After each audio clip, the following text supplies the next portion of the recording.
Hello, everybody. Welcome back to episode 106 of the Podcana podcast. This week, we're joined by Bennet. Bennet is a very special friend of myself and Moyen. We've met him throughout all of the DLCs pretty much, and he had an amazing tournament run this past weekend, taking down a 70-player online Lorcana tournament, playing his signature ink combination of lemon lime. So yeah, Bennett, it's a pleasure to have you back on the podcast. How have you been doing? Thank you so much for having me again on the podcast. I think last time, because I won the other Home Masters Cup, which is the same tournament but edition 4, I got onto this podcast battling down the blue steels back then, and this time around battling down the amber steel aggros in the 5th edition of the Playing Ducks Home Masters Cup. And have been doing really great. Even though we didn't get a lot of new cards throughout the last sets, we still have a viable deck, or Lemon Lime is still good in the meta right now, as I showcased. And I'm so happy to be back and talk Lorcana with you guys. Awesome, yeah, it's a pleasure to have you back as always, and I can't wait to dive into the deck one last time. I feel like most people, I don't know, they hear me talk about the deck every week on the podcast, but this really is like the last chance, the last hurrah for the deck to shine. So I'm excited to see how we can maybe adapt the deck to kind of tackle the set 8 meta, all of these, aggro, amber, steel decks, different things like that. Moyen, how has your week been in Lorcana? I noticed, I think you said you've been doing some super seal testing, right? Yeah, well, I've been honestly every world competitor that asked me, I was like, okay, I'll help. Um, of course, to an extent where I won't say anything about what either of them is thinking, Sure. but like if anyone wants to improve at a certain deck and understand some matchups or get deeper into the super seed, I um I have been very happy to help. Kind of makes you feel like at least somewhat involved in worlds, even if you're not playing yourself. Um, but yeah, especially Super Seed positively surprised me, as I was a little bit skeptical of maybe the deck building aspect of the Super Seed, with like just mathematically having not too many options to build the deck, but still in my testing so far there was you always had like somewhat of a reason to go for either color combinations, and it wasn't always super clear which is the one that you should actually be going for. And even in those color combinations, you had like a few meaningful decisions on the last few card slots for how you want to build your deck. And that was actually much more interesting than I thought. The gameplay itself um, had some interesting moments, but mostly felt like going first is absolutely insane. You kind of just curve out, quest out. Um, Almost everything gets to quest once. As soon as some stuff gets to quest twice, you get very quickly get to raise to 20, and then especially evasives, if left unchecked, can end the game very quickly.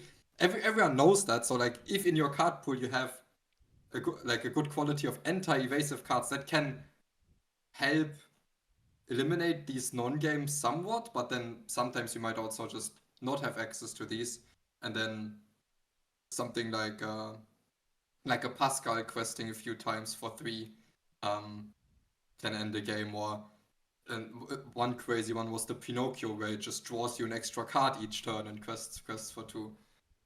So there can be some non-games, but I think the deck building will test the skill of the players very, very, very, very well. So I am still um, somewhat happier with the format than I've been before testing it.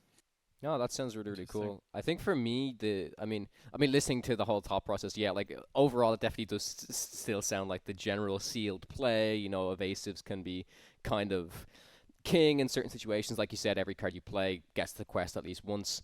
I think my concern, and I guess there's no real way to, you know, uh, uh, solve this potentially, and of course this is the first time it's happening, but from like a viewer perspective, that's what I'm interested to see, because like if all of the skill and stuff is within the deck building, of course that's like super super fun, but as long as the gameplay is interesting enough and engaging enough, and there's like at least still some cool moments, because I think there can be some cool moments in sealed where, I don't know, like you do like top deck a card that like kind of saves you. I don't know, like let's say for example you top deck a bodyguard card and that like really changes the board state. You protect your characters, or maybe you do top deck some tiny form of removal or something like that. You know, it definitely changes things up. So that's the element that I'm particularly interested um to watch and to hear other people's feedback around it as well. I remember when I used to play a lot of draft in the early days of Lorcana, battle tricks were really helpful to do something your opponent is not expecting you to do, and you can cross their plans pretty easily because, for example, a board state gives no good attack for your opponent, and suddenly with the +2 attack buff onto a card, that changes everything, and you lose a card you didn't want to lose, for example. Would you say battle tricks do play a role in this 4 to 8? I think, wait, it's set 5 to 8, right? Or 5 to 8, right? Yeah. 5 to 8. Would you say there are battle tricks and those come into effect, or those Yeah. help? Yeah, they come into effect quite a bit because you're both players are always trying to break the stalemate and get to a position where you do have some quests that don't lead into super favorable trades for your opponent. But then if you have like something that can move some damage counters or anything, any combat trick that kind of immediately changes the state of the board, is definitely very important. Interesting. Yeah.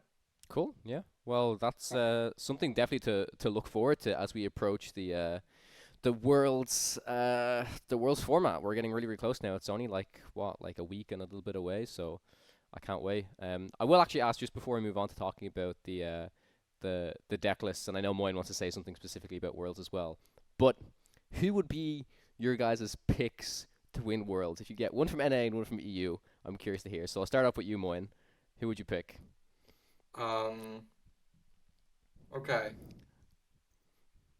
Putting you on the spot here, right? Yeah, it's definitely. I hope I'm not forgetting anyone, but I guess also there's definitely some bias from the people I've met, right? Not I don't know all of the competitors extremely well. I don't know all of their level of gameplay super well, but two players that I can definitely get behind would be Zach Bivens and Frank Carsten.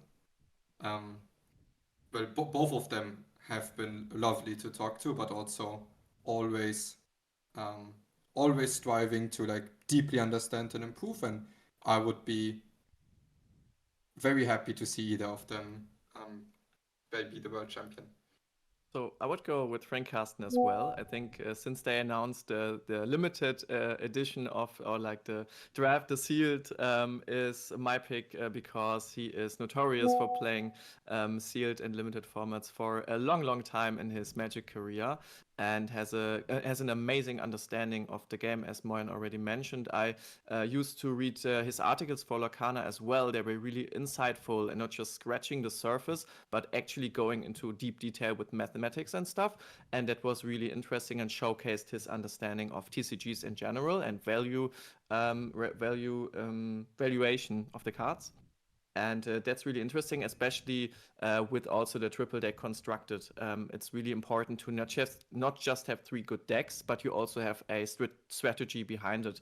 You need to think about what can you meet, what will they ban from you, stuff like this. And I think he has a great advantage because he plays card games for so long. And from NA, my pick would be 9001 because on the one hand, of course, because he qualified for Worlds with Lemon Lime this card, which was nice. We also have been a bit in contact about the deck, but I also he's a great deck builder and builds a lot of decks that are not really popular. I remember seeing a green purple stuff deck, for example, or a Jafar deck he just recently posted, and I think that's a great advantage to be able to build decks with a specific target or specific good matchup, for example, if you plan for your triple deck constructed, and therefore these two people are my picks. Awesome, yeah. I think for me on EU side as well, I think we're starting to form a pattern here. It would definitely be Frank, and not only for all of his you know, insightful knowledge when it comes to card games in general as well. I think he's just a great ambassador for Disney Lorcana. Like you said, Moyen, he's just a super nice guy. He's obviously he's been around for such a long time. He's incredibly experienced, but you know, it would also be nice to for the like the very first winner of like the first major official Arcana event to like take down Worlds. I think that would be really cool. And also when it comes to the super sealed stuff, I think sealed is probably honestly a format that Frank has a lot more experience with compared to other competitors. I'm sure he's you know dove deep into sealed in his time playing Magic and stuff like that. And after speaking to him a while ago as well, I think he said that he was telling me he actually really enjoys sealed play in Lorcana. It's a really cool way to like learn the cards and try out some like you know new mechanics and stuff like that. So I think on EU side it would definitely be Frank, and then uh, I'd also love to see Bivens win it. Like Bivens is just an incredible person, incredible player. But I think I'll go to pick someone else from NA. I do have to shout him out because I think Ed has played exceptionally well over the course of all of the DLCs, and obviously winning NA championships and winning DLC Fort Worth. Like I think Ed also another person I had the pleasure of speaking to when I was over at the DLC in Toronto. Super nice chap, and yeah, I think all of these people are just amazing folks who I think we all um, like recognize, and you know, it's a person to like root for. You know, as Moyen said, I'm sure there's like every other competitor who's playing in Worlds, like you know, they've earned their spot. I'm sure they're very good.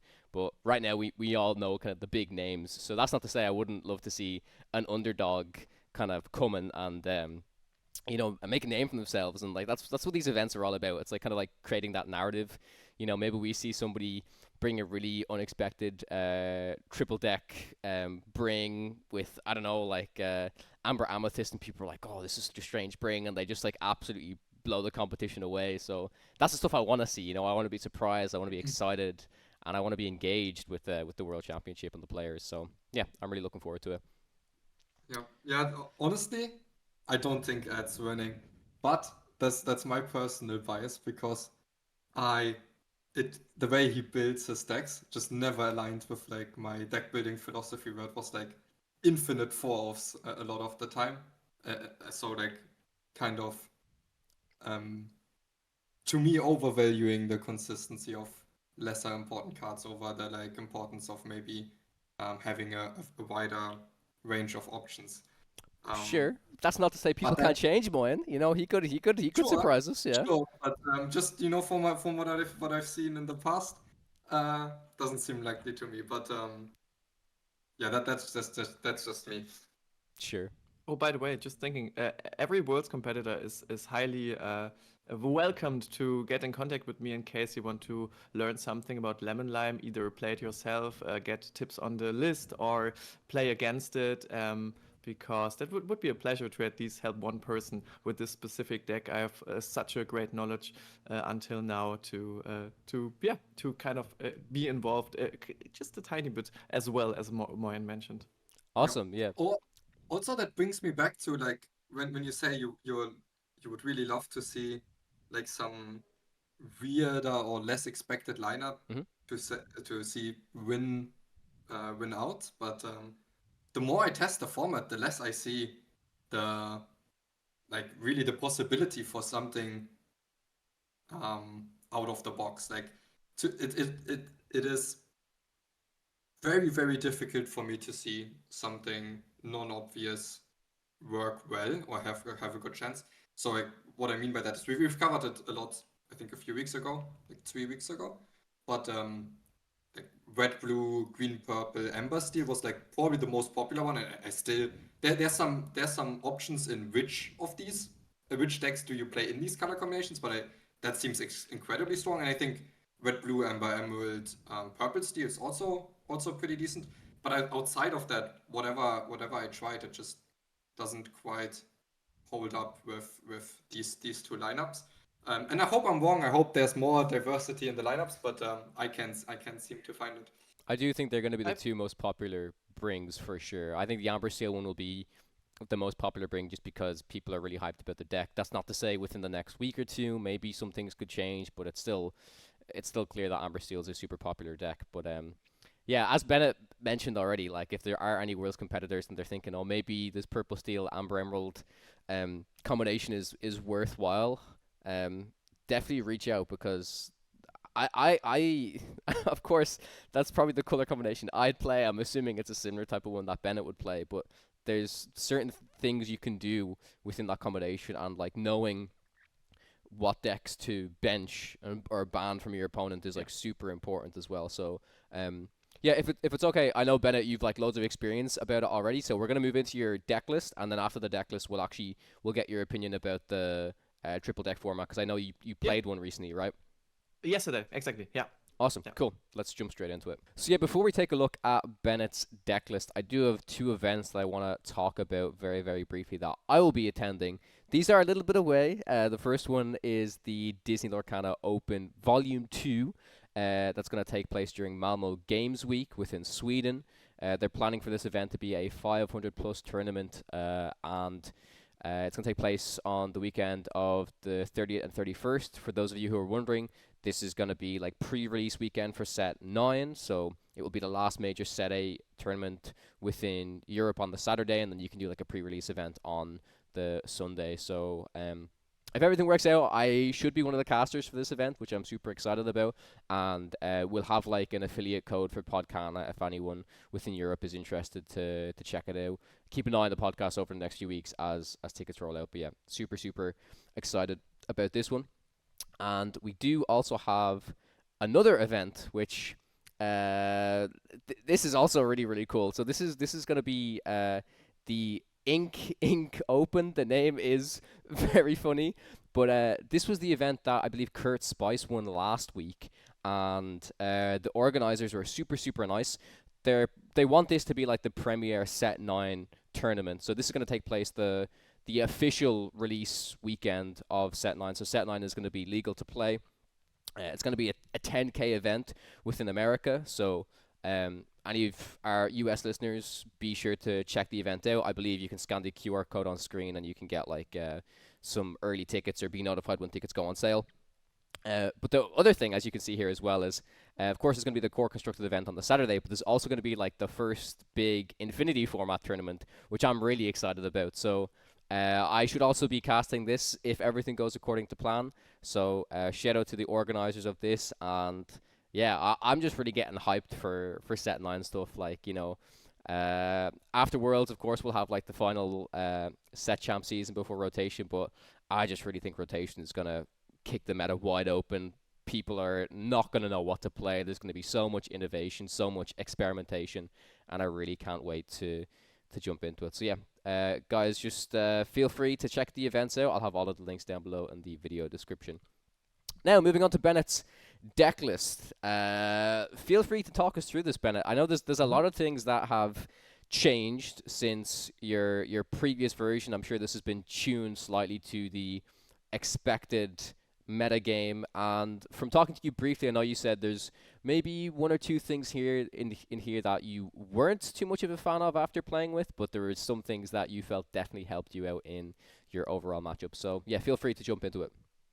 Yeah, so I started the list off with knowing I need to combat aggro and need to combat a faster meta, because Ember Steel aggro alone, I encountered that problem while testing, was just too fast sometimes to realistically react to it.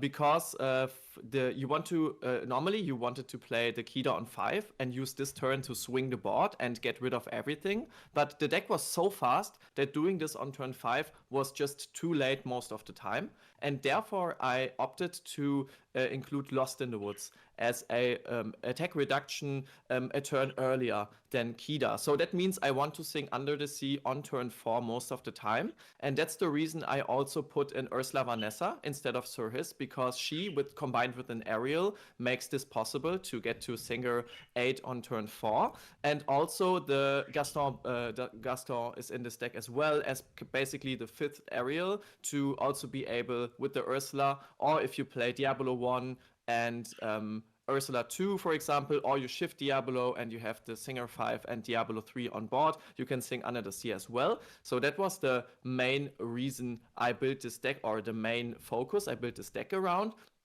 That's also why, I mean, in general, we play, that's the reason we play 4 Under the Sea as well. I tried playing 4 Under the Sea in end of set 7, so that's not really new to the deck, but of course with the meta we have right now, there are a lot of decks that are weak to, or that you can use Under the Sea very effectively against.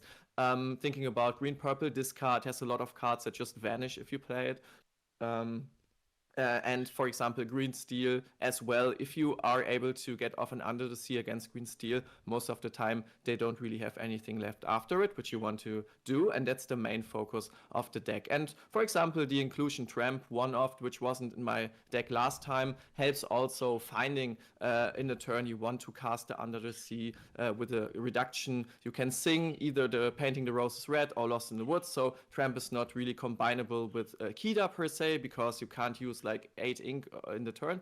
But since you, for example, if you have 3 cards on board and one can sing either Painting the Rose Red or Lost in the Woods, you can use Tramp to either find the missing piece Under the Sea or the missing piece attack reduction. And I think that's like the main change I have compared to the deck before, because in a meta where red-blue is way more present, I don't really care about removing the board early on and try to focus more on discarding, for example, with Bare Necessities on 4, which in this list is on 3, because the focus just changed. I think those are the general changes I did to the deck. I also, because of the Lost in the Woods, can go down with Kida onto 3, which felt amazing as well, like an upgrade. And what's also cool, just to add last to this, is Lost in the Woods combined with Muses also help combat the aggressive meta right now, because you not only are able to give back a lot of cards back to hand, like for example the Rhino is the main character that actually inspired me testing Lost in the Woods, because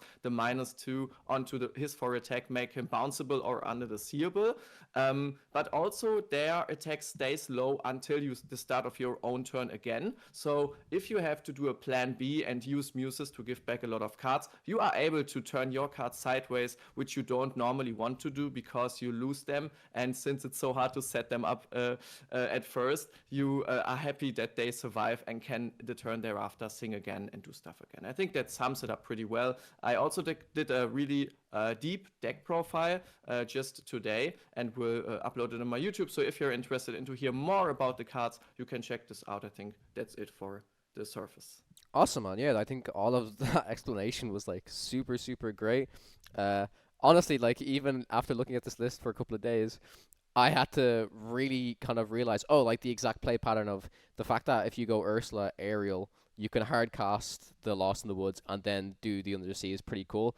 I think the only thing I'm curious how much you kind of ran into this is probably a bit of a two-part question, but do you think against a lot of these aggro Amber Steel decks, we do still see a lot of them running stuff like Strength? That's probably the most vulnerable you can maybe be, is if you kind of go for your Ursula and then you play your Aerial. Like, you really, really, really want your Aerial to stick, and that's something I've found to be particularly tricky about facing off against these aggro decks, because like you said, against all of the slower decks, you like Prince John is the card you always want to play on turn 3, 100%. You'll play Prince John with your 2-drop, you'll sing a discard song, and you're off to the races. You're doing great. But against these aggro decks, Prince John oftentimes just feels too slow. At least it has ward and it's protected, which can be good. But yeah, like most of the time against these aggro decks, like you want to probably be keeping like a Muses in your opening hand. And obviously the difference with the Aerial is if you're on the play, it's a lot more likely that it should be able to survive, again, depending on what your opponent plays out to the board. But I'm curious how you felt about that. Like, did you ever feel like, maybe I shouldn't play the Aerial on 3, or you're like, if this sticks, like I'm absolutely winning the game? 100%. Because I not only have the realistic chance of getting her through, I mean, there is the danger of them having the Strength of a Raging Fire, but a few factors play into that. Because I'm playing green, they most of the time get rid of their song anyway, if they are smart. Sometimes they say, okay, it's not so bad if I lose the song now and I want to keep it for the aerial, but because of that they have one less hand card because they ink, for example, a character they can instead play in their early game and be a bit faster. And if they use the turn to sing strength and kill my aerial, they also most of the time, or they lose one lore, which can also be very, very important. And yeah, I think it overrates that it's so important to get off the under the sea early that it's no problem. I would still always play aerial on 3 against an aggressive deck. Funny because there were metas in which I definitely preferred the John, like it was 60-70% more likely that I play John instead of Ariel, but with this specific meta it's so nice to play her. Also what she does really good, being a card that replaces herself, even though you're not like specifically looking for another song, you already have the Under the Sea in hand, but it's so nice to get a card you can ink, for example, instead of another important card in your hand, or of course use her to search the song in the first place. So yeah, really, really important right now. And if it happens, it happens. I know Zach Bivens put in the Aladdin to have the sequence of Aladdin, Prince John, and Muses to have 3 ward characters, which is basically invincible to songs. But the 4 strength of the Ursula, in my opinion, was enough to say, I can do this, and I want to sing on 4 and not on 5, and therefore this play pattern was not suitable for my deck. Also, Ursula Vanessa sings Lost in the Woods, which can be clutch sometimes as well. Awesome, yeah. Moyen, have you any points to make about the deck or any queries? I mean, as I won't say an outsider to Amber Emerald, but as someone who listens to me nag on about this deck the whole time. Yeah, I'm curious, Moyen, have you played it much? Yeah, of course I've played it. All decks that are like somewhat meta viable, I play them. Awesome. So yeah, I mean, I think I can get behind the this is a meta where turn 5 Under the Sea can be too slow, so having the option to cast it turn 4 seems alright, especially because it doesn't seem to come at a big deck building cost, right? There's like very few slots changed, and suddenly it already incorporates a different opening play pattern, and it's probably a good adaptation to the new meta. Cool. Yeah. Awesome. Yeah, that's pretty much it. I mean, again, I could ask so many questions about this deck, but if you guys want to learn more about it, definitely check out Bennett's full guide for mulligan strategy advice, like a simple idea of, okay, I'm against an aggro deck. Do I keep an Under the Sea in my hand because that's how much I need it? Questions like these, I'm sure some people may have them. Definitely go over and check out Bennett's video, and I'm sure you could message Bennett as well. He'd be happy to get back to you. Would be happy to answer, yes. Awesome. So yeah, we'll stay on this screen and we'll leave the deck list up. But yeah, I'm curious to just hear your personal experience of the triple deck format, Bennett, and of course, if you were to bring Amber Emerald, what would the other ink combinations be that you'd bring?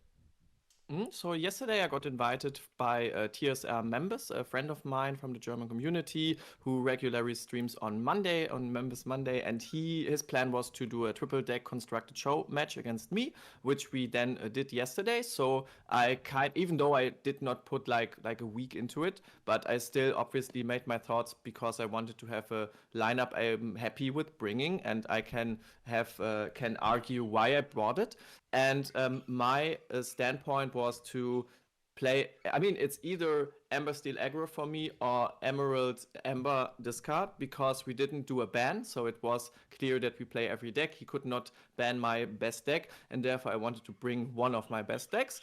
And use that to showcase Ember Emerald. And then I had the choice of going either, I think it's blue-gray, which would have been Kiwi for me, and red-purple, or the thing I opted in the end, which was blue, red DKP, and then I had the steel purple match list, and I used a burn list, or a story list, as Betsy likes to call it.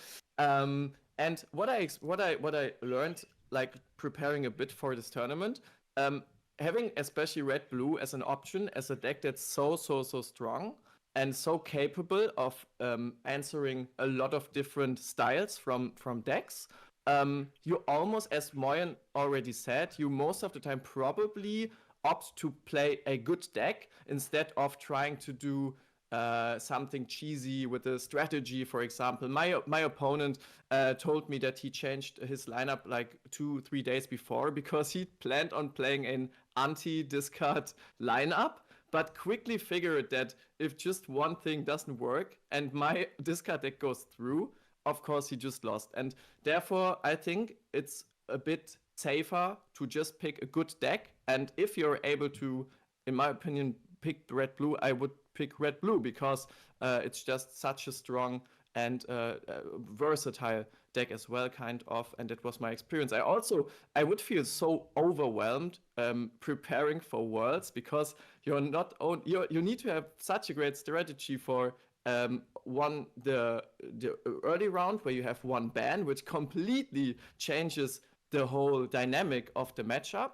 And then you have to have a plan for without a ban, and you have to play a lot of scenarios through your head to figure which would work and which would probably not work. And also, what's crazy that the decision of which deck to play when is also very, very important for the outcome of the series. Like just one false pick, and you can just lose the series instantly because deck X or deck Y is already through from your opponent, which you wanted to target, for example. Just one last thing to add.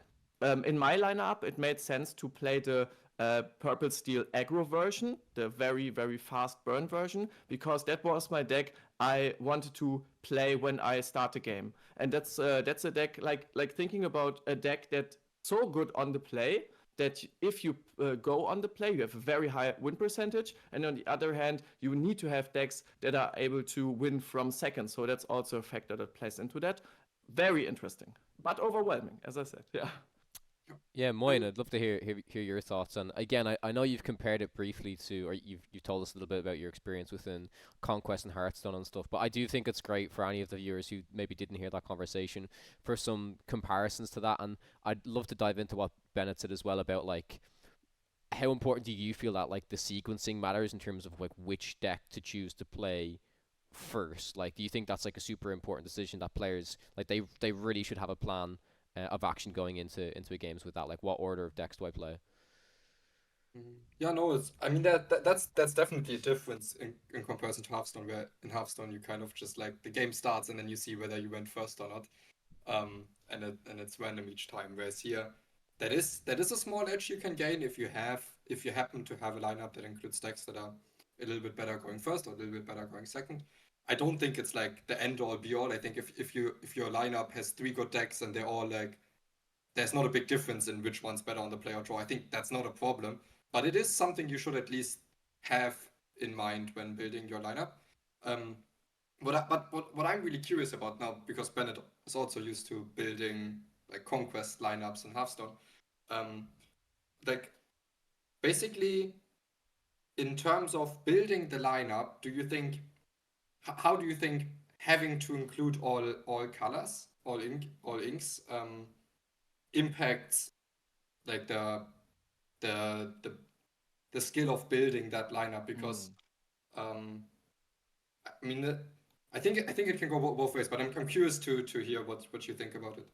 I think it's important that a lot of ink combinations have different decks that are available for this ink combination. Because if, for example, purple steel means, okay, you have to play this specific build, which has this specific tempo and this specific win condition, you get limited a lot. And you don't really have the freedom of choosing which directions you want to take in the single decks. So when I built a lineup, I was very happy to see that a lot of combinations do have different approaches you can go with, and therefore it's realistic to build a good lineup with this ink distribution. I think if there were just one or two, one deck for a specific ink combinations, this would limit yourself again very much, and therefore I think it's hard to use all of the 6 effectively and to build with this with this limitation. Mm-hmm. With this limitation, build a like perfect lineup. That's probably almost impossible.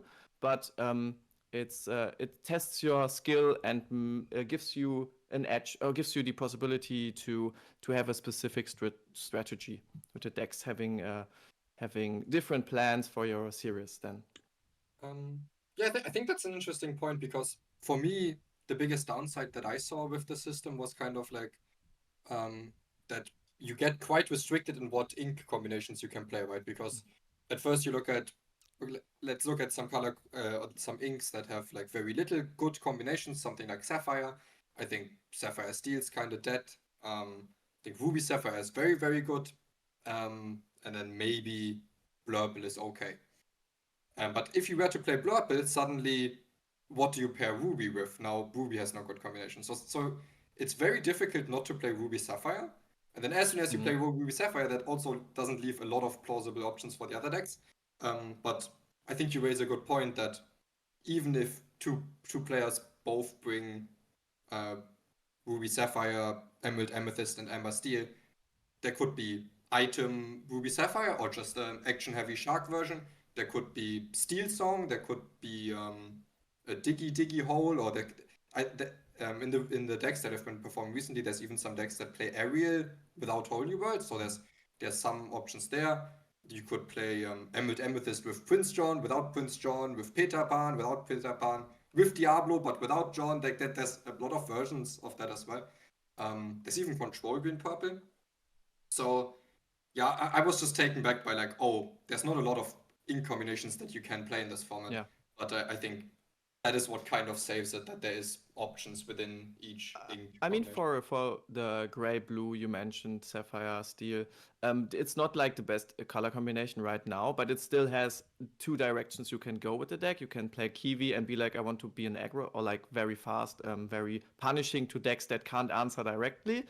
Or I want to combat the more slow decks, for example, with doing Lucky Dime, Whole New World deck, for example. And that's really nice. So you can at least say, I have to play blue steel now, but I can at least decide in which direction I want to go. Also depending on the two decks you already brought. That's really, really good. Yeah. Also regarding worlds, both Spessy and I would have been super happy to be officially involved in the cast, which we are not. And I encourage everyone to also watch the main cast. But also, Spessy and I will be restreaming both days. I guess soon we'll have to adjust the sleep schedule a little bit for that, and try to bring a very open and analytical side to watching it. And I guess we do also. I think we can also be a little bit more freely speaking about everything, because we are not officially casting it. It will just be an unofficial restream, which should also be a lot of fun. Awesome. Cool. All right. Awesome. Let's move into our spilled ink section, and then after that, we're going to cover 10 top performing deck lists from this past weekend. So kicking things off, the first comment is from Game Blouses. They say, thanks for the discussion. The discussion that we had last week from this user's comment was surrounding the potential for like monocolor decks within Lorcana. So they say the resources in Pokemon and Magic is a great point, because Lorcana doesn't incentivize you to run one color. I thought of a topic because the traditional game mechanics like draw, removal, ramp, and discard are sort of tethered to certain colors. For example, green is discard, blue is ramp, etc. So I thought about the mono decks in Magic and how they are, of course, resource-minded builds, but they tend to have a lot of synergy due to the similar archetypes, and wondered if Lorcana could ever see a mono green discard deck or mono red removal. But you're right, why not use the other color for better cards? That makes sense for sure. So yeah, we had a great conversation last week to see, like, would this be something that could potentially come to Lorcana? And some of the other comments that we have this week is also in relation to that discussion. And myself and Harlan, we had a long think about this, and it's quite a difficult thing to do. I don't think it's impossible, but we didn't. I think we kind of, our final evaluation was we didn't find that it would be like the most worthwhile thing to explore initially, at least. I think there's so much other like really cool design space that Lorcana could go down. But I'm going to read through some of these other comments, and then maybe we can have a final discussion, because it's all surrounding kind of this idea of monocolor decks. So the next one is from Steelsmith J. They say, for the monocolor deck discussion, Lorcana has no face-up deck building requirements. So like Harlan was saying, you can't or don't want to prove it. The only way I could see it working is having cards that check for monocolor on their board or graveyard to gain a powerful bonus. Another user says, this is Dr. Triceratops. They say, Legends of Runeterra have a monocolor deck support mechanic called Allegiance, which could translate to Lorcana. Essentially, a card would have an effect that would have you look at the top card of your deck, and if it's a certain color, its effect would activate. Somebody else says, instead of forcing monocolor, you could do something similar to Magic's Devotion mechanic. This would make a card more powerful or only castable when you have X amount of cards from a color in play. I think this is interesting, but it is a big difference because I think, and again, I'm no Magic connoisseur, but it's very different for your Devotion. I think that could be in combination with like your lands that you have, or maybe that is just your creatures that you have. But again, this from most of this discussion, it kind of seems like there's no reason why you wouldn't run another ink in combination with something. There's not like this like absolutely massive advantageous benefit to doing so. And then yeah, go ahead, Moyen. Just to clear up Devotion, basically Devotion magic is just the amount of that specific colored mana that all of your permanents cost. So it's not your lands, it's just the permanents. Okay. And I guess the upside would be if you play more of one color, it's much easier to get to a certain devotion of that color. Sure. So yeah, I'm curious to hear your guys' thoughts. There is one other comment, but it's something we can come to at the end. Yeah, Moyen, like monocolored or mono decks within Lorcana, right? I was joking the other week where I said like, oh, we've kind of had this already, where we've seen some ruby amethysts where it's literally just amethyst and then Mauis and deep preps, right? That's as close to mono as you can get, right? Especially since like Flint Sisu have kind of been cut from that deck. It's very, very purple. But yeah, right now, even if especially Amethyst decks, right, are often very big in their Amethyst side, because Amethyst just has like a very big range of high power level cards, and then you just need to pick like the best few cards from another combination that fits within that strategy. But still, we've never had a reason to actually play more of one color, outside of if those cards are just better than the cards of the other color. And we have a good few suggestions on what reasons could we have to actually want to play more of one color. There's one, I think the one that I probably like the least is the one from Runeterra, where it seems like a bit of a gamble. I guess it's if you play a monocolor deck, you have this effect guaranteed. But I'm not super in love with the idea of maybe I play like the 6 best cards from another color, and then I just hit one of those, and that seems like it might be a frustrating experience. But also, what I do like about that is that you can have like it adds some value to knowing the top card of your deck, and we have some of those effects in the game already, which right now are very niche, but that could give them some extra life. So with the Devotion, if you have X amount of that color in play, that could be the condition. I think another one could be like gain 1 lore for each blue card you have in play, for each Sapphire card you have in play. Something like that. Do X for each, with X being a character of that. Sounds very good. It doesn't have to be that. It doesn't have to be that wording. It can be different wording, and can be different effect. It could also be something that's just a static effect that says all of your colors of all of your characters of that color have something extra. Sure. I think all of these things can work, but also I think the card pool needs to support this. I don't think it would be let's say a rotation hits. Now suddenly we only have 5 sets. I think we'd kind of be struggling to include enough cards of one color that are good enough, even if we had these reasons to play one color only. And I think this would work best if it's not just a pile of cards because you ran out of good cards to include, just because you have some cards that are good if you play monocolored, but that the deck also runs smoothly without it. I think it's important if we have something that, for example, checks for the discard or checks for our top card, which we can still include another color as well and still possibly get the effect off. I think it would be important to make it uninkable to actually ensure we are not trying to cheat out a better effect, which originally limits us in deck building and actually wants us to play monocolor, but we still are able to include the 10 best cards from another color. So we get around this limitation. And then if because we drew one of those 10 cards, for example, or we know it's on the top of our deck, we can just ink the card. That would be amazing if we can get it off. I think that would be a bit too dangerous and a bit too gambly, as Moyen already mentioned. Like, I have 10 cards in my deck and I get rewarded for that, even though I should not, for example. And since there is no way of proving you have 60 Amethyst card in your deck,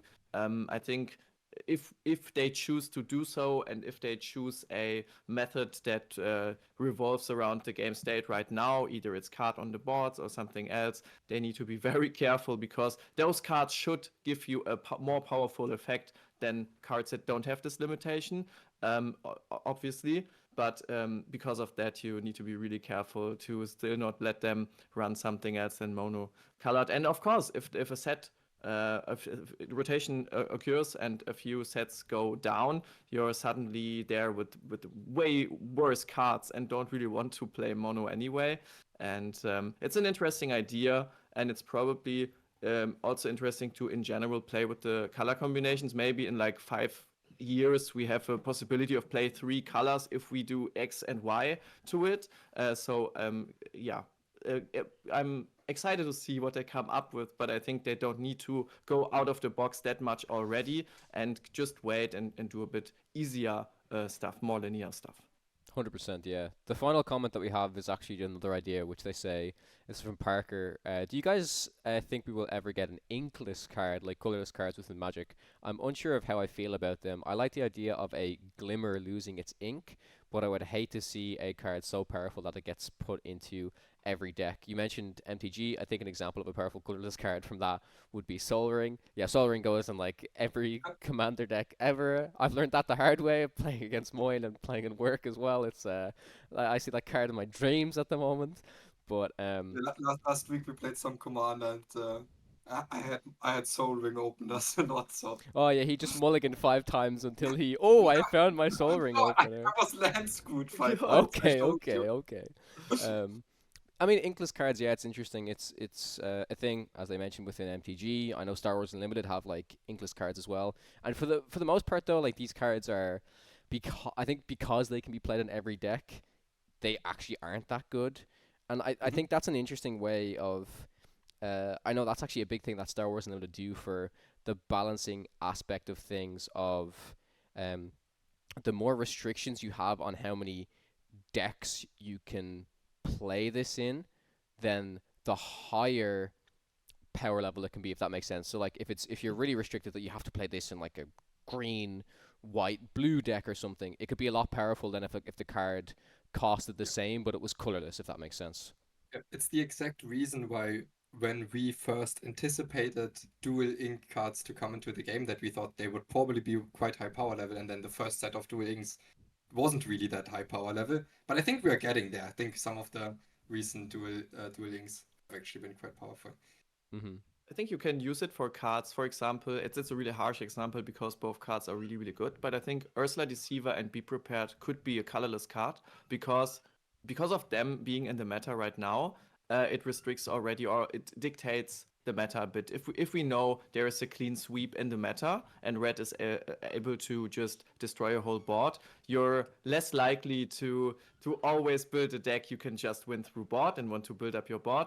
And if we know there is a colorless card, Be Prepared, 7 ink, song, whatever, it gives something for the meta. It dictates the meta as well.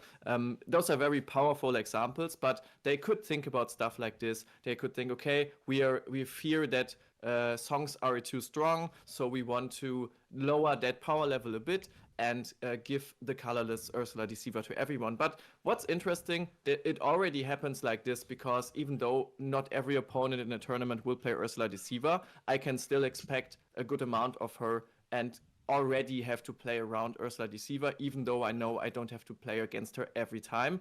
But I think that would be a great thing to do, and it's also cool flavor-wise, because it could be like white or something, which is cool, like a non-color color. And so excited, so cool that they have so much design space open for new and cool tools we can experience in the next set, and everything will be fresh and exciting. I like the idea of it being like maybe they could give us like maybe one, maybe not just one colorless card, but let's say, I don't know, there was like 5 or 6 colorless cards in a certain set, but like there was one legendary card and that was like a real standout card. But then again, like this shouldn't be involved, or this shouldn't be at all what the designers are thinking, but like if there's a legendary card and it's very good and everybody plays it in every deck, no matter what type of deck you build, which is very unlikely, right? It's not like there's a card that's so good that people play it in a control deck and also play it in an aggro deck. Like, let's not talk about Soul Ring for a minute, because that's an example where that card is so good, right?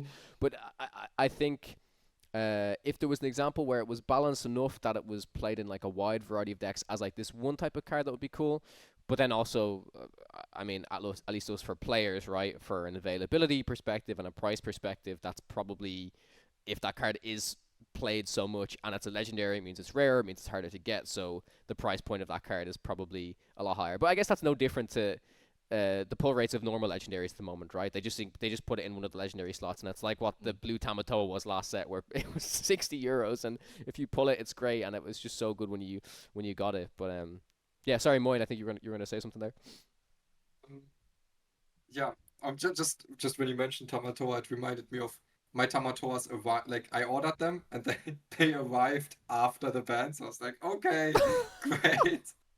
That happened to a friend of mine as well. That hurt so much. And the same guy ordered 4 Rapunzels, and one day after they announced the rotation.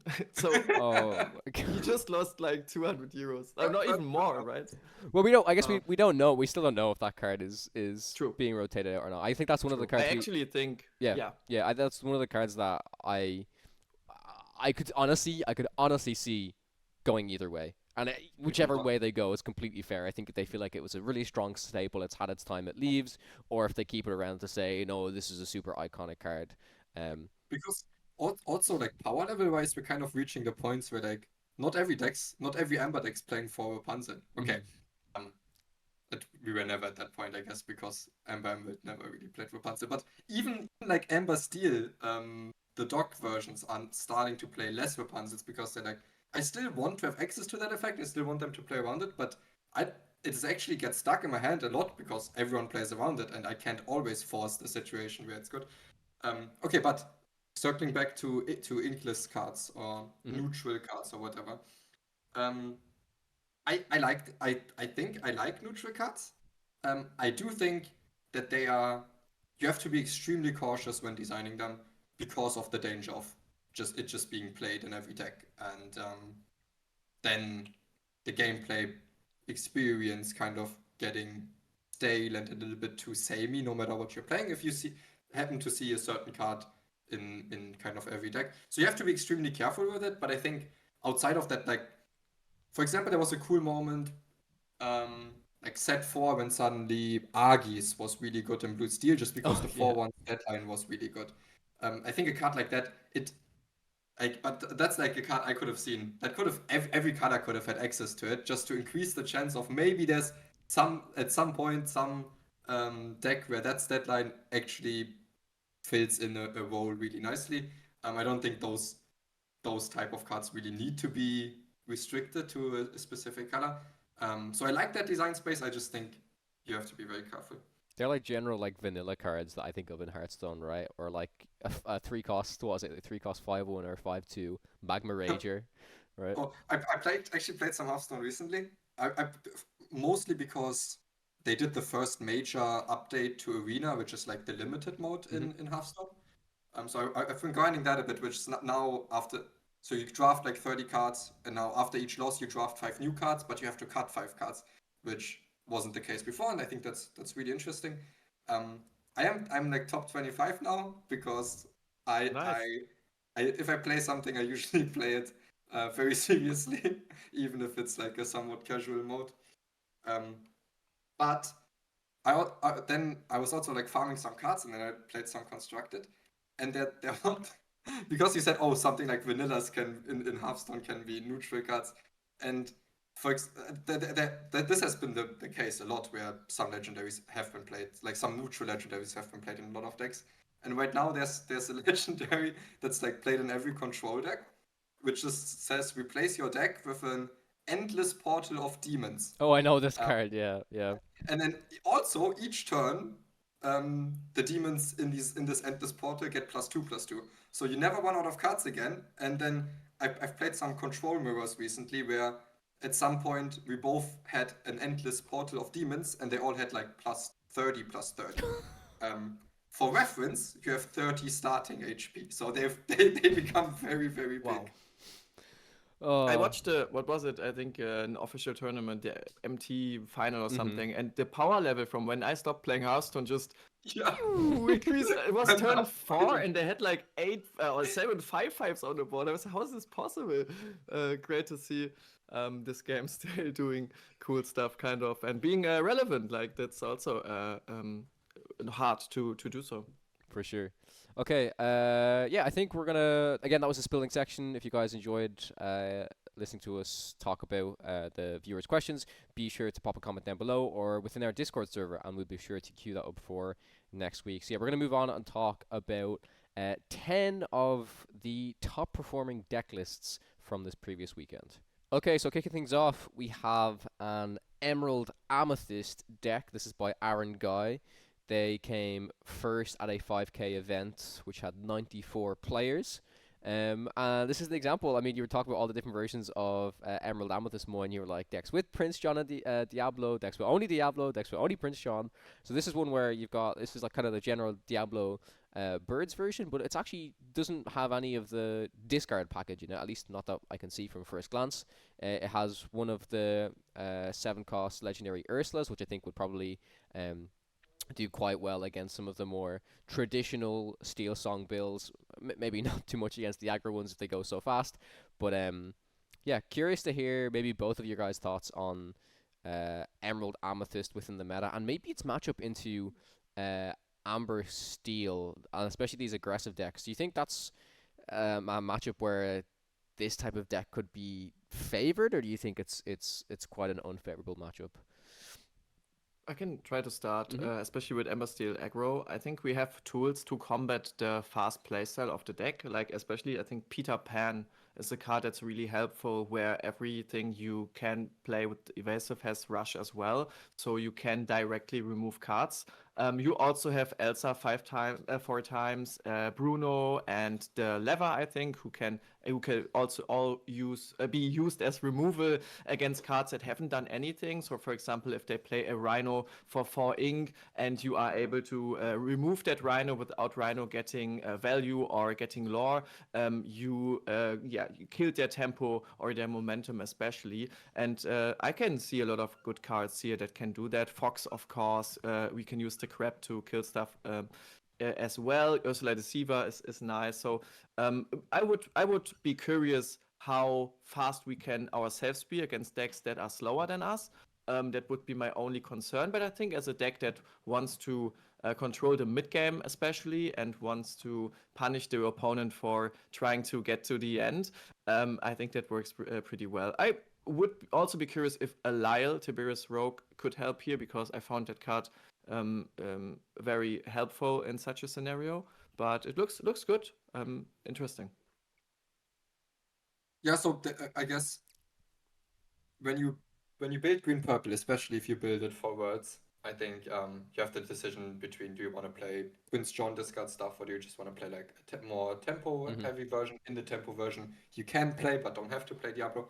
I think in general all of these versions do decently okay against Ember Steel, and this would be one of the versions that does like a little bit better than the other ones, because the shift Diablo does okay, but also you are very fast to contest the board, and you don't have the John, which is, as you guys know from playing Amber Emerald, probably it's not the greatest 3-drop to play down against someone that's questing out with Ember Steel.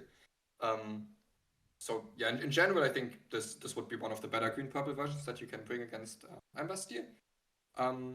It does it. I don't know if it tries to be a little bit too fancy. I mean, I like that that this deck has a lot of options with like Fox Crab, Peter Pan, but what I'm a little bit interested in is like the decision to include both 2 improvise and 2 hypnotic strength.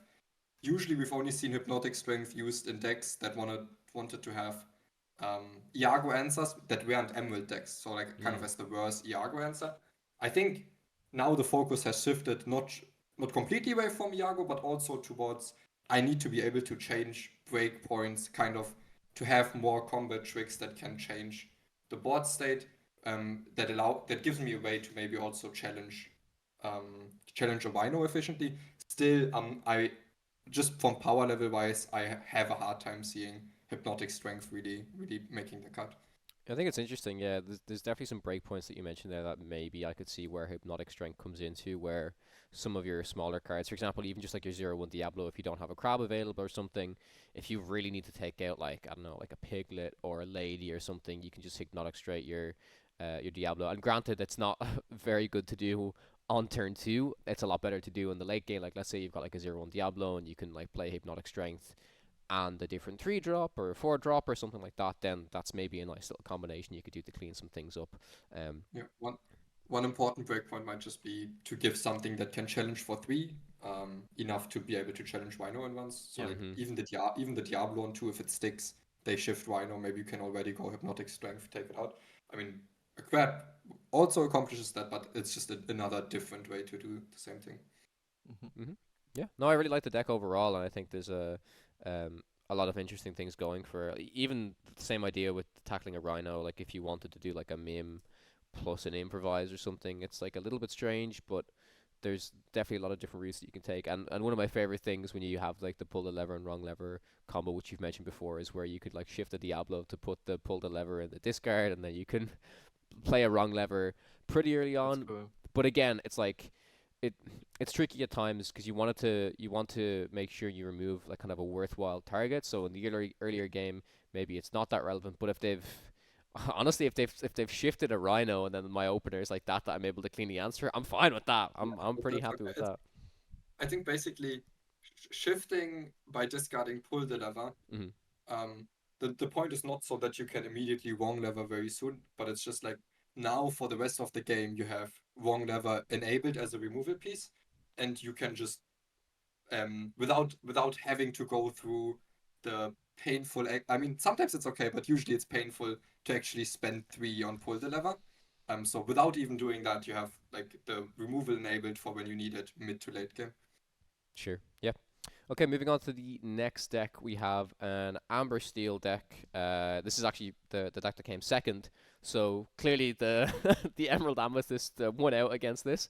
But this has some interesting things going for it. It has some strange one-offs for sure. One-off Daisy is something I haven't seen too much. I've mainly been seeing a lot of these Amber Steel decks sitting around 3 daisies, maybe 4 daisies if they want to go all in, but 3 daisies is kind of the number I've been seeing. They've got a one-of Chifu, which again I have to read this card out for myself, and I'll do so for the viewers as well. It's a 3-cost Inkable Steel card that's a 0/5. It quests for 1, and it says while this character has no damage, he gets +2 lore. So basically just a 3-cost 0/5 that quests for 3 if nothing's dealt with it. So just kind of another aggressive card, one of. Quite interesting in there. But the Sven is in here, the 4-cost Sven, which I find to be kind of a cool card as well.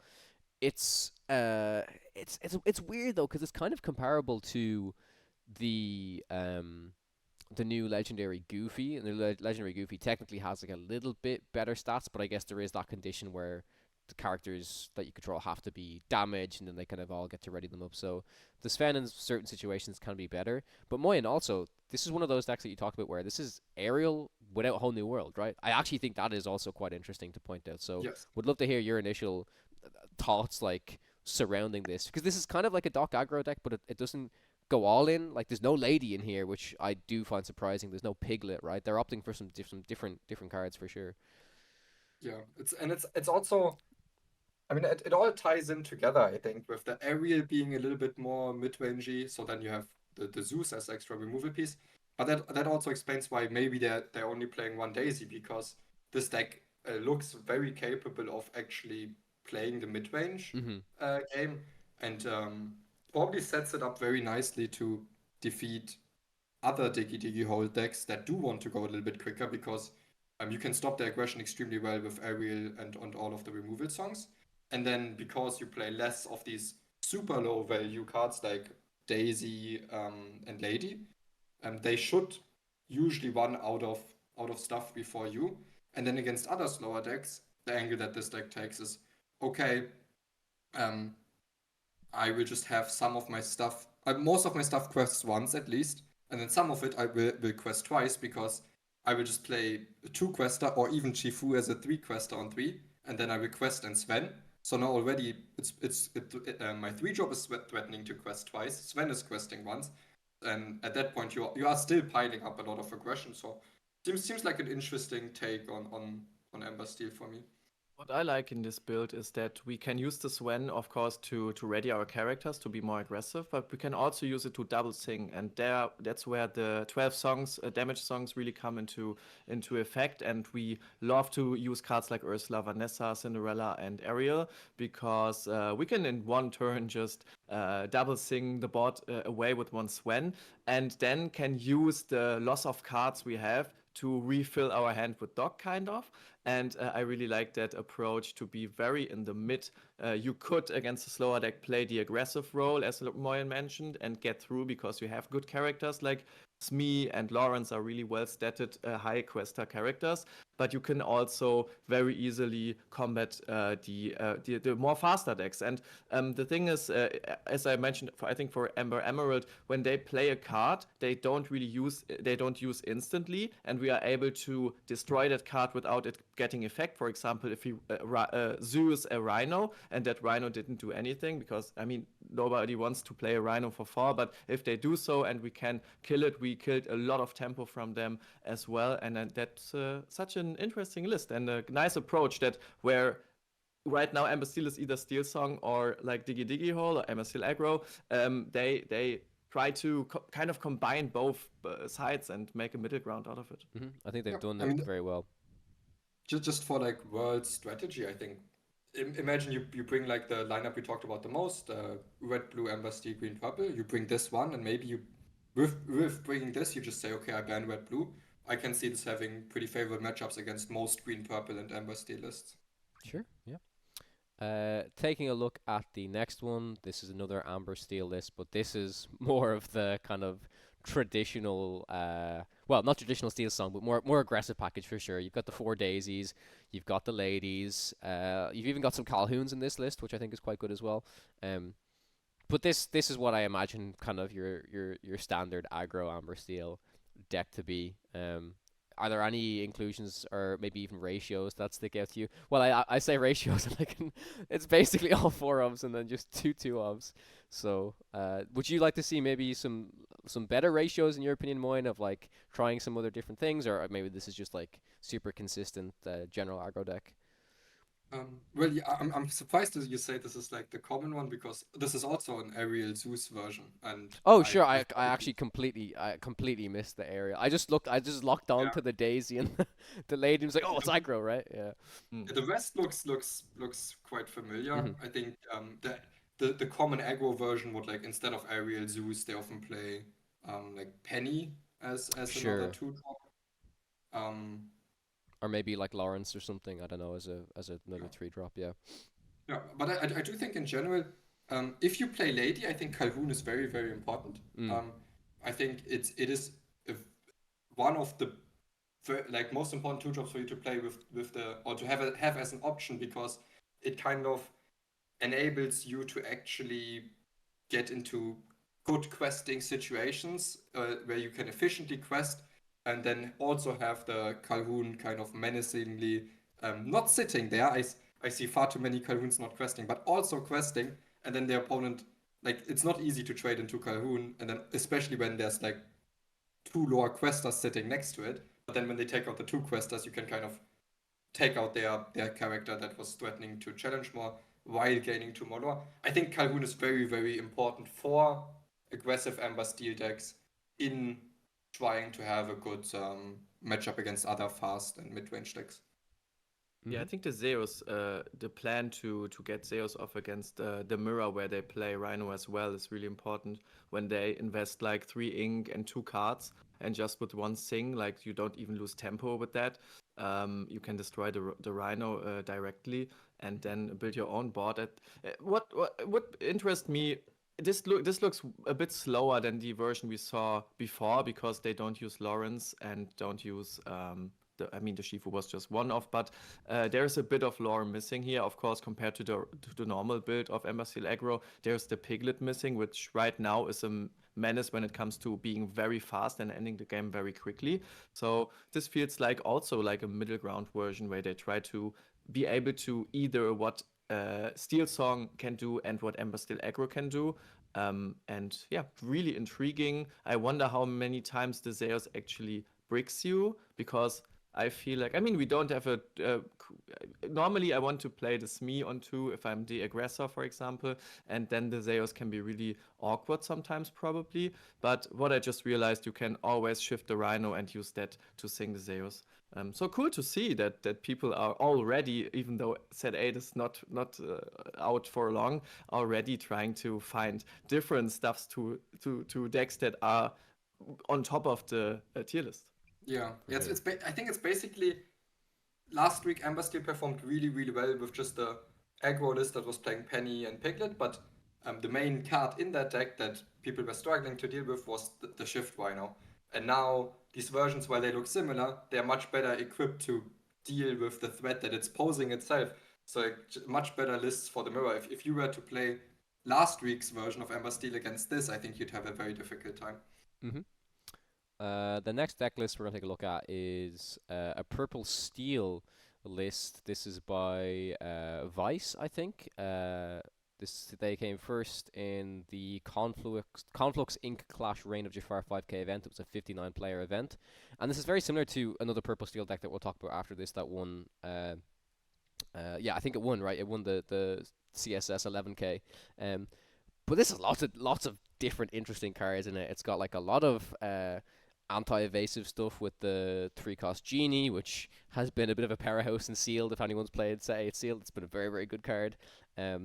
But yeah, there's a lot of 3-ofs, which I kind of actually I'm intrigued by that. You've got the shift line in there of the big Robin Hood.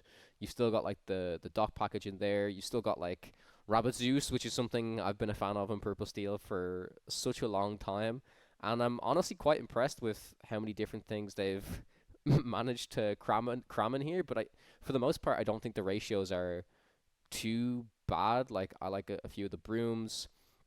I think this Lena Saberwing is one card that's kind of interesting to me, because I can't really see how that's been, like, how that's going to perform very well. Can you guys think of maybe a reason why they decided to include that card? It's also a evasive card, which you can buff up to play 4 crabs, and therefore can use that to combat, like Peter Pan only has 2 attack, so our Lena doesn't die. There is deal 1 damage and not move 1 damage counter or put onto it. That's why because originally I thought maybe it's against the Rhino to break the resist. Probably a card that just gives you a purpose for specific situations, and this feels like a toolbox kind of version where every card can act into a specific situation, and you can buy the go and by the state of the game decide which you want to ink and which you want to rather keep. Maybe Lena in some situations is better than the Genie, even though both are primarily there to combat specific evasive cards. I like how mid-rangey this deck is, though. I feel like we don't see enough Purple Steel builds with this kind of mid-range package. Something I tested a lot in the lead up to the European Championship, where I was playing around with Purple Steel, and I still regret, like, I feel like I was, like, kind of I was coming onto something, or like I was getting back into the flavor I had back during Leo with Purple Steel, where I was like really building towards like a mid-range version of Purple Steel. But so many people were kind of really pushing towards like that little bit more aggressive version, and I think that's what pushed me that way. But I honestly forgot how much I liked builds like this. But it's been tricky as well because I know that in the past Amber Steel decks have kind of been able to push at least these mid range, in my experience, these mid range Purple Steel decks down a little bit. They just tend to have access to like more powerful songs and more powerful things that they can do. But I do think that Purple Steel has gotten better over time now that they can play Pete's. Um, they can still sing some pretty good songs themselves. But yeah, Moyen, I'm eager to just hear your thoughts on, I guess, like, yeah, Purple Steel mid range compared to all of these more aggressive decks we've seen. Um, I think Purple Steel midrange can mostly exist when like Red Blue Shark is the most played Red Blue deck, because I think that deck you can actually, as mid-range Purple Steel, you can get into situations where you outvalue them because you just have a lot of these cards like Rabbit that go +1, and you have answers to both the Magdark mana and to the Shark. Outside of that, I think I don't see too much reason to really go mid-range in Purple Steel. This particular list from testing Sealed is the bane of my existence. There's so many cards in this list that really farmed me when I was playing Sealed. It's like the Lina, it just sits there and it deals with your entire board until you can deal with it. There's the Genie that's completely stops all of your evasive questers. And even the Panic is like one of the best combat tricks in Sealed currently. So I don't know how well they hold up in Constructed, but in Sealed they're definitely incredible. For sure. All right, let's move on to the other Purple Steel list, which is the one that won the CCS Oh, I saw that, yeah. 11K. This is the Yensid build, or the Broom build, as people are calling it.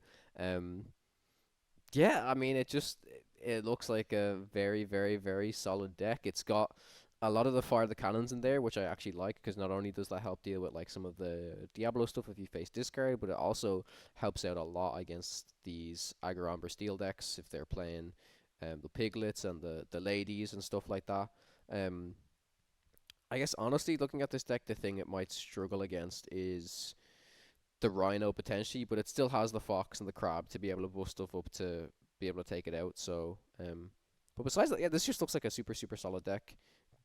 What do you guys think the reason is for including the Yensid and the Magic Broom? Like, why do you think like maybe that maybe performed so well for them in this deck? I can see with that you have some lines that you are very very fast. Like this the Yensid turns into a Piglet suddenly when you have the right curve, because Broom on one, then Yensid, and then you have one drop plus Magic Broom for two, opens up this situation where you can quest for three, and if left unchecked, you can just easily for just 2 ink quest for six at the end result, and also Yensid gives back a card to your hand.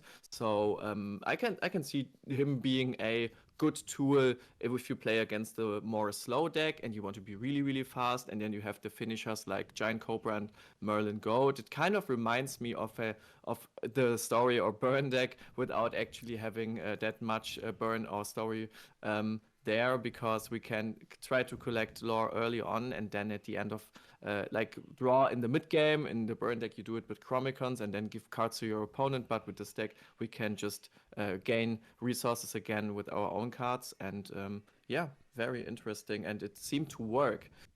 Crazy.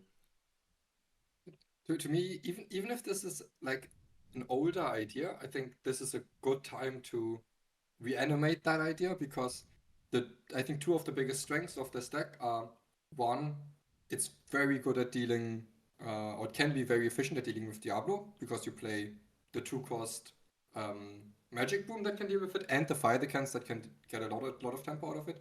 And the other one is this deck can go very quick, so it can also go under something like Ruby Sapphire if it opens with like a high questing line like Yensid on 2, if you can enable it to quest for 3. And then also this deck doesn't run out of steam as quickly as one might think, because as soon as it does get to like maybe maybe it gets to a few genies, but also as soon as it gets to like the first dock, it just bouncing that dock, and with the super low curve that this deck has, can enable you to have like a good amount of sustained pressure. Even bouncing Jens hit and drawing one more of that after questing is quite strong. Bouncing Pete, like there's a lot of very, very efficient targets to bounce in this deck. For sure, definitely. The next deck we're going to talk about is a Ruby Amethyst deck. This is by TSR. Oh, shout out to Makoya. Nice. It's a Makoya, yeah. homie of mine. I remember I played him back in the back in February of last year at like the is it the Enchanted Tour in Austria? Oh yeah, in Poland. Oh no, Austria. In Austria, yeah, in Vienna, and I think he played Ruby Amethyst against me, and I played the aggro Ruby Amethyst, and I went so fast the game was over so quickly. But I've also played him in other events as well. He's a super nice guy. But yeah, no, I wanted to highlight this deck. I'm always on the lookout for Ruby Amethyst decks to see if there's like a little bit of innovation that people are trying to make in it, but then also if it's like a super solid build as well. I feel like sometimes people can start cooking a little bit too crazy at Ruby Amethyst, and it gets a bit off the rails sometimes. But no, overall I really liked this build. It's got 2 bells in it, which I think is quite good at being able to deal with an opposing Rhino. It's also got Medusa, which is just super solid, I think, into a lot of the cards within the meta at the moment. But most importantly, it still has the Peter Pan package. It still has that early game that it can be able to deal with the aggressive decks. But then it also has the late game in the Maui Sharks. It's got the libraries. It's got the B-Preps. It's got the Pirate's Life. I think people often underestimate how efficient Pirate's Life can be against stabilizing against some aggro decks as well. Aggro decks think like, oh, I'm just gonna win. Like, you could literally be on this board state where they're like, right, I'm representing 5 lore, I'm on 15, my opponent literally can't remove it, and then suddenly a Pirate's Life like completely flips the game. So I like to see some of them included within this deck as well. And I think this Ruby Amethyst deck, it seems like it's prepared for many different decks within the meta. It can tackle a lot of different things. Bennet, I know you've a good bit of experience playing Ruby Amethyst in the past, right? What are your thoughts on this? What I always liked about Ruby Amethyst is that it just stays to the ground and is solid every time. It doesn't try to explode in the early game like some decks do, like high rolling and doing crazy stuff. Like Ruby Amethyst always was limited to what it can do, but it did it with solidity. And that's what I always liked about the deck. Like you have a lot of control tools in your deck, removals from different cards. You can do a brawl if you need to remove a specific card that's rather weak in attack, or you can use the B prep to get rid of everything. The Peter Pan also represents now a good possibility to answer certain situations, and that combined with the draw power of Amethyst is really cool, because you can just play the game, try to react to your opponent, but don't lose out on resources, always trying to balance that. And that's why Ruby Amethyst, in my opinion, is very hard to play, to always get to the result you want, because you are very much dependent on how you pilot the game, and you pilot your own momentum and tempo and resource system as well, whereas other decks kind of give you a curve you always want to play and you hope just gets off. But yeah, so cool to see it winning again. Like, it wins every set. Sometimes at some time Ruby Amethyst wins something every set, and here we are again. Yeah, and any thoughts on the specific conclusions in general? Do you like to see Bell in this Ruby Amethyst deck as like a potential tech for some of the Amber Steel cards? I mean, Bell is always like a decent combo trick. I'm not sure it is like I would want to play 2 Bell, 2 Elsa. I think most of the time I'd rather have an Elsa in my hand than a Bell. I think in general this version of so the overarching theme of this version is for Peter Pan, for Shark, right? That's kind of what defines this version of Red Purple, and I think that's the version to play going forward. And then a lot of the other stuff, there's still nuance in how you build the rest of this, but I think that's the core of Red Purple that you want to be playing. And I think the other one is like the 2-drops in Red Purple that you can play, since Flynn isn't good anymore. There was a time where Flynn was completely insane and was just winning games before they start. But since it hasn't been, they have always been pretty mediocre. And right now, whatever you do, I think you have to be careful to include 2 drops that don't get blown out by Storm Rage on, which this deck does. It plays Queen of Hearts and Cusco. I think the next deck, or the other Ruby Amethyst deck that we look at, tried the same thing, but with the Ursula 1/3 Challenger +2. So I think as long as you are on this overarching theme of red purple and you play a 2-drop that doesn't get blown out, I think red purple is still a very decent deck. Yep. Speaking of that version, this was No I'm Not's deck that won the 208 player event from CCS on the Sunday. So this is a 2K. And yeah, like you mentioned, is playing that 1/3 Ursula with Challenger +2. Does have all 4 copies of the Elsa, which I do agree. Like I think Elsa's a great card, and in most situations, I probably would prefer to have it as well, just because it's able to tap so many things, and I wouldn't say always take your opponent by surprise. I think a lot of the time they can kind of expect an Elsa's coming, but I think against Elsa, there's also nothing you can really do against it. You still have to play cards, so you can't really like not play cards just to kind of play around Elsa a lot of the time. But yeah, again, like some interesting one-offs in this deck as well. You've got the Hades, you've got the Dragonfire. The Hades is a card that I haven't seen too many other people play. Have you messed around with this card at all, Moyen? I think it's so. It's okay. I can imagine. I imagine it's good to see. It's just it seems like guess, yeah. so costly to me, and it feels like it could really break your hand in a certain situation. No, I mean I think it can be quite good. I think you could even try playing 2 copies of it. It's just okay. So I think this, especially the Shark version of Ruby Amethyst, which is another reason why Elsa I think is incredibly in this list, because you can just exert something for Shark to take out. But in general, this version is pretty good at getting to the mid/late game because it contests board a little bit early. Then it has like great tempo tools with Iago, Maui, Elsa, but also the Shark Maui, and then it can reach a stalemate, right? But it doesn't always win that stalemate, and I think Hades can help you win that stalemate because it doesn't just draw 2, it draws 2 and threatens to draw 2 again. So I think that can very much break these situations, and I think it's a great inclusion in Ruby Amethyst right now. Cool. Can't really add anything. Yeah, really like this list. Awesome.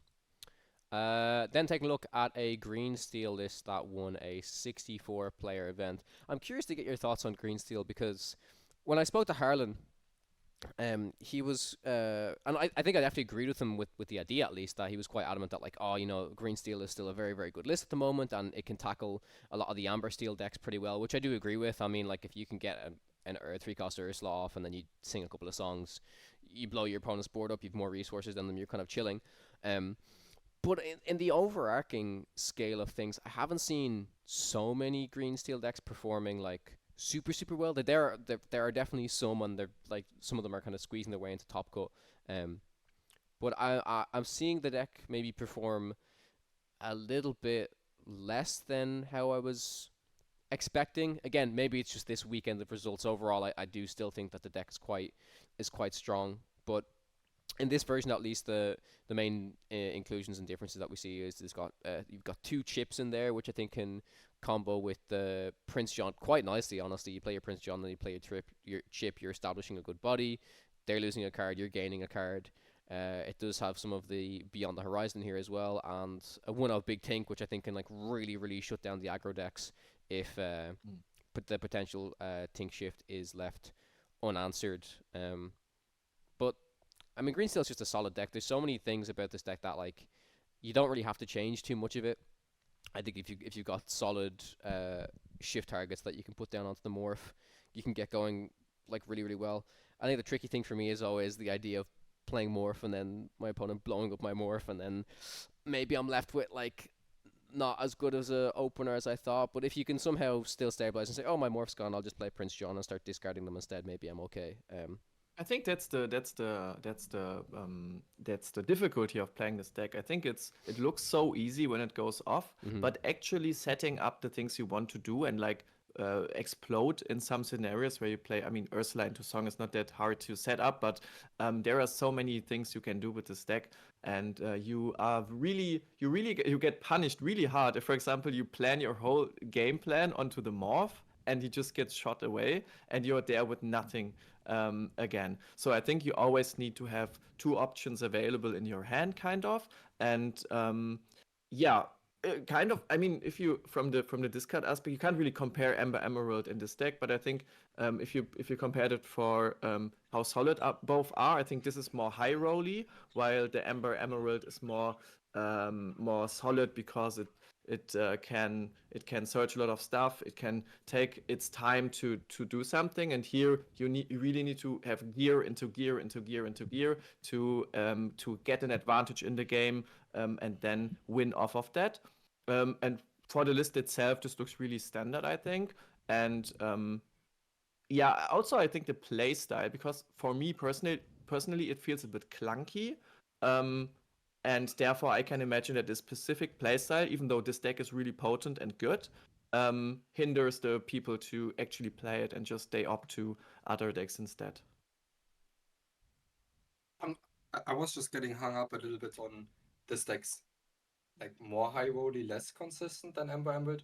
But I mean, it kind of depends how you contextualize it, because Ember Emerald has, like, on one hand, it can be more consistent because it has ways to look for the specific things it needs. On the other hand, it also has some cards that it desperately needs where it kind of can fall apart if it doesn't find them. Like, if you don't find the John, or maybe you don't find the you have forgot me for discarding against the slower matchup, it can be quite tough. Sometimes you have like the John without discard, and all of that can happen. In Emerald Steel, yes, it doesn't have like these ways to look for specific Diablo shift on, or to have exactly the John discard.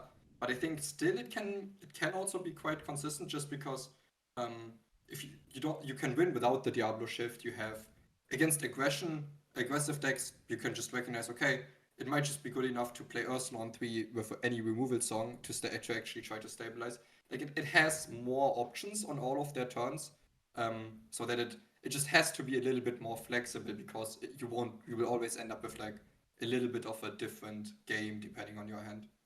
Sure, yeah. Yeah, interesting. Makes sense. I do think there's so many different ways that you can look at Emerald Steel, and it's like the idea of this, like the 3-cost Ursula can swing a board so much, but then similar to what Bennet said, it's like if I play this and then it's like removed, I feel like most of my game plan is like very much falling apart, because the idea of like you get to play this card for free, like for example Storm Rage on, you're refilling your hand can kind of be left a little bit clunky. So like it's just really important to realize that when you play these certain cards, to think about what answers your opponent could have to them, because it could really change how the rest of your game is going to go. Like, for example, this is like a very weird example, but like let's say if you play an Ursula and maybe you're against Blurple or something, and your opponent is able to somehow exert it or take it out in a certain way, using an Elsa to exert and then hit it with something else, or just your opponent being able to brawl. I guess brawl is probably not the best example, because they wouldn't go too wide in their board at that stage. But there's just the idea of that. But Emerald Steel is a deck that I actually really, really enjoyed. I think there's a lot of different ways you could play it. I'd be curious to see, maybe it's just not the way you play the deck anymore, but I'd be curious to see if anybody builds this deck. I think it's the way Zan built it around, maybe it was after NA Champs. I think it was NA Champs, right, where he played like Merfolk, which it was like really it was like kind of aggressive at the start, and Docks. I loved the idea of Dock in Emerald Steel, just because similar to what you guys mentioned to Purple Steel, is that you can bounce that Dock back with the Muses, and like that's kind of the way that you keep your hand going. So, but that's also like kind of what you said, Bennett. Like you do need like gear after gear after gear in order to kind of keep the deck churning. But I don't know. I'd like to see somebody maybe explore that again, but maybe the more kind of morph shift package is just the way the deck is built currently. Taking a look at the next list. So, Moyen, I really wanted to talk to you about Red Blue, because we didn't mention it on last week's episode of the podcast. Mainly because I was like, oh, no one's playing any new like set A cards in Red Blue, and very much I don't think there are any new cards within Red Blue in general, in the DKP version and in the Marie's Workshop version. Some people have tinkered around with the new Lilo, the legendary Lilo within the DKP version, to see if they can kind of cheat that out for free. Honestly, I think you're doing a little bit too much. The DKP deck is like very, very good at what it does. I don't think you need to include that into the deck too much. But yeah, here's a version of Red Blue Items Workshop in general. There are a lot of things I don't like about this particular version, but we're going to be taking a look at another version in a second. For example, I don't know why I would ever run 3 T-Bow instead of 4. I think you always want to maximize your ramp in these decks. Sure, you can say, oh, there's Fishbone Quills as well, but I just always like to have a ramp as consistently as possible. But it's going for like the Shift Sisu line. It's also going for like the Sapphire Coil Sisu line to maybe that's how you plan to stop some of the aggressive starts. But Moyen, which sorry? Do you want to play 1 jump? Do I want to play 1 jump in this deck? Yeah. Probably not. No. Okay. No, just because you said you want to have it as consistently as possible. Well, no, I want to have it as consistently with the T-Pos and the sales. I think we're kind of past the 1 jump. So there's a limit. We don't want to play 1 jump anymore. Sure. But what I wanted to just kind of pick your brain about was Red Blue items in general compared to DKP, and we talked about it a little bit before the podcast. Why do you think a lot of the Red Blue players have started to shift towards this deck? Because at least from what I'm seeing in the major tournaments, a lot more people are playing items than they're playing DKP. Maybe they want to try something new, they want to try something a little bit fresher. But what are some of the advantages you can see the item build having versus the DKP build? Yeah, the main one I guess is that you can have a character turn 1, which can help a lot at dealing with like some of the aggressive decks. But outside of that, like after that, it does actually take quite some time to get set up, and I think it's very complex how, yes, these decks differ quite a bit, but it's complex to analyze in which specific matchups either deck performs how much better. But I think both have a valid place in the meta, because even like items against non-items, Red Blue is a matchup where people are often torn on which side would be favored. Let's actually just speak about the second place deck from the CCS 11K tournament, which was a Red Blue deck. Moyen, before we go further, there's something we have to point out about this deck list. It was immediate. There was some alarm bells went off when I initially saw this list, and please let the viewers know. Yeah, so Zarek had a great finish at the tournament, but they forgot to cut a card, so they ended up submitting 61. They ended up submitting 61. So, like, feel free to just cut a hideaway, maybe put in another How Far I'll Go, something like that. Listen, we always kid, we always joke. Like, honestly, congrats to Zarek for performing so well with this deck. I do have to say I prefer this general build a lot more compared to the previous one. I just really like to see Grammatalas and How Far I'll Goes within Red Blue. Of course, it's like super powerful within the DKP version as well.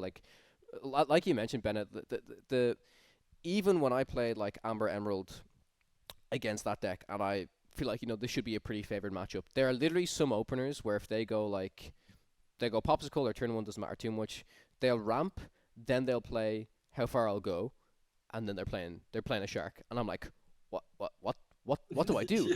It's that is literally like it's you're not on our side of things, like you're not set up to have like an Ariel and a Bruno. I played against on the weekend. I played against a Red Blue, and that was literally their opener. So they went like ramp, How Far I'll Go, Shark, and then they played a second Shark, and I was like, wow, literally, like I'm doomed. I just got the rest of the hand, but you can't deal with the Shark for ages. Man, it's impossible. Yeah, super strong openings, and again, that's the reason why I really like to see the Tala, at least if you can get a little bit more searching, and if you still have the How Far I'll Go, you can ramp even more. It's the power of how much ramp you can get out of using these cards.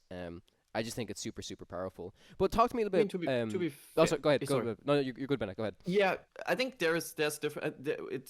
We have more chance of beating that if they play Tipo instead of Sail, or they have to play Tipo because they do not have to Sail, and also going second and having them 1 card less in their hand could make us more realistically get rid of the whole hand. And if the Shark is on the board, I think I already I don't know if I told you that, but you have to stale your own game plan until the shark is gone, because otherwise you can never win again. And so you should try to first get rid of the hand and then maybe sing a Bruno with Ariel. But of course, if they get the perfect curve into shark and didn't even use the Tipo and the sail, it's really, really grim. Yeah.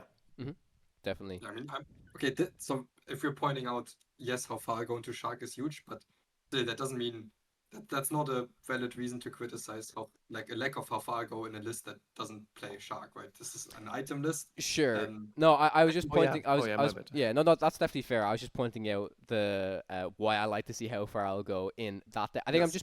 I'm pointing out the benefit of how much you can ramp and how quickly you can ramp, right? Because even if you do that line, sure, in this deck you might not have like a super solid 6-drop. I mean, honestly, even if you just play into a Tamatoa and get a Popsicle back, that's still not awful, right? It's still pretty okay. But yeah. And also, I think, I mean, the biggest thing is if any of these versions can get to 7-8 ink without you discarding their entire hand, suddenly like all of the Sisus and B preps are live that they draw into. And I think that's really where you struggle.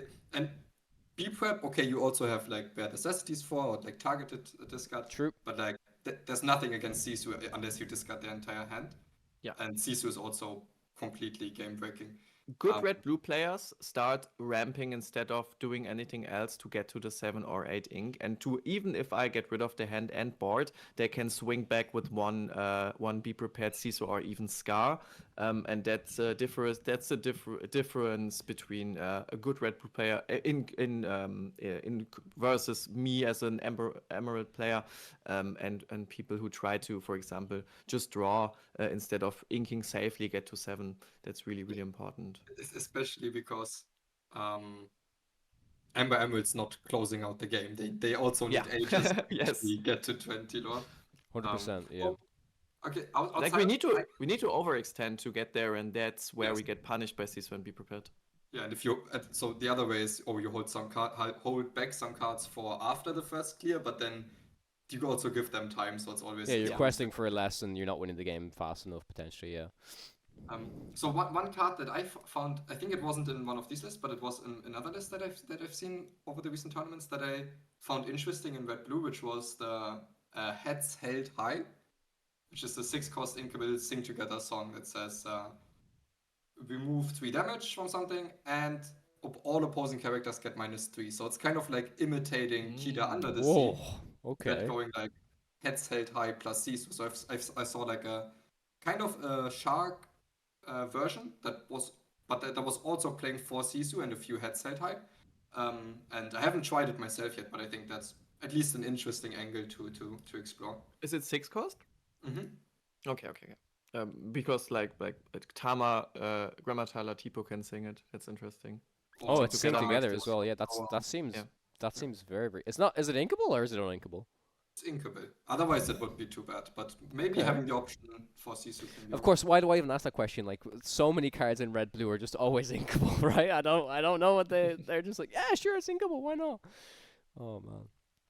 But talk to me a little bit more about the 4 Sisu. Do you think 4 Sisu in these red blue lists is like very much there because like, you know, against these aggro decks, like they need to have a super clear answer. They need something to kind of help them catch up and get back into the game. Yeah, I mean it's not just so okay.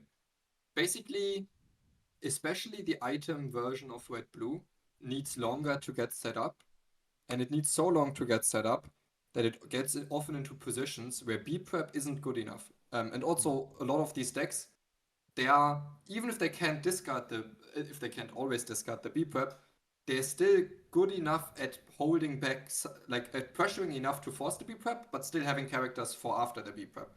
And so you still don't always get into a good game state just because you B prep a white board, but Sisu actually swings the board, and the item red blue version has the luxury of having the sapphire coin, and with the sapphire coin you can the Sisu never really gets stuck in hand because you also have the strength reduction. What I saw I mean, we play 4 Sisus and 3-drop Sisu, and because we have Fishbone, we can at least use it even though it's uninkable. I think that's probably also worth mentioning for this specific deck. Definitely. Yeah. Yeah, Yeah, definitely. and also you can just like you have the line of ramp on two into like sail small sisu, shift sisu. Mm. It doesn't happen that often, but it's still something that makes the shift sisu a little bit better.